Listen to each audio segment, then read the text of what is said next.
Ang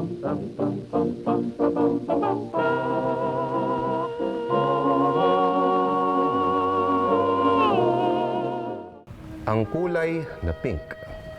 Bao. Ang pink ang tinuturing na kulay ng pagmamahal. Pink ang kulay ng romansa. Pink ang kulay ng lambot at tamis. Pink ang kulay ng pag-aruga. Pink ang kulay ng hinahon at pagiging kalma. Pink ang kulay ng saya, lalo na sa Katolisismo. Ang pink ang kulay ng sigla at kabataan.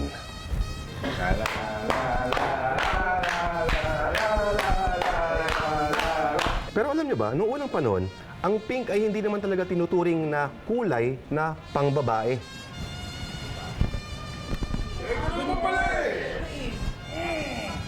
In fact, ito pa nga daw ang kulay na angkop para sa mga batang lalaki. Blue naman ang bagay daw sa mga babae dahil ito ang naiugnay lagi sa Birheng Maria. Nagbago lang ito noong 1940s. Ang pink din ang kulay ng kalusugan. Let's go! Kaya nga may kasabayan, di ba? In the pink of health. Pink ang kulay ng malusog na pisngi. Pink din ang pandaigdigang kulay ng breast cancer awareness. Pag sinabing pink slip sa opisina, delikado to, lalo na sa Amerika. Ibig sabihin ay sisante ka na. Marami ring bagay ang likas na kulay pink. Bakit pink yung cellphone mo? Pink eh. Gusto ko pink eh. Kaya nga sabi nila, ang karneng baboy daw ay dapat kulay pink para masabing sariwa. Ang isdang salmon, hindi naman pink pero malapit-lipit na. Ang mga cherry blossoms ay nagkukulay pink kapag namumukadkad. Karamihan sa mga lipstick ay pink. Ang Bazooka Joe na bubblegum ay pink. Ganon din ang cotton candy, si Pink Panther, si Blossom ng Powerpuff Girls, si Hello Kitty, ang underwear brand na Victoria's Secret. Pero ang singer na si Pink, hindi naman talaga pink ang kulay ng balat. Pink siguro yung kanyang...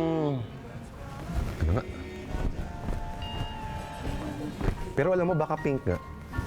Ang band ng Pink Floyd, hindi rin pink. Ang ating hinliliit sa Ingles ay pinky. Pero, hindi naman siya kulay pink. Pink din lagi ang ginagamit na kulay para sa komunidad ng mga gay, lesbian, bisexual at transgender. Oo, pink ang sinasabing universal na kulay ng kabadingan. Pero sa Japan, ang pink ay panglalaking kulay talaga. Ang syudad na Jaipur sa India ay tinatawag na Pink City. At sa loob din ng maraming taon, mukhang naging Pink City din ang Maynila dahil kay Bayani Pinky Fernando. Ang tanong, natuwa ka ba? Lumigaya ka ba? Bumata ka ba? Narelax ka ba? O lalo ka lang nainis? Ulitin natin. Sa psikolohiya, pink daw ang kulay na nagpapakalma. Talaga lang, ha? Eh bakit sila naka-pink?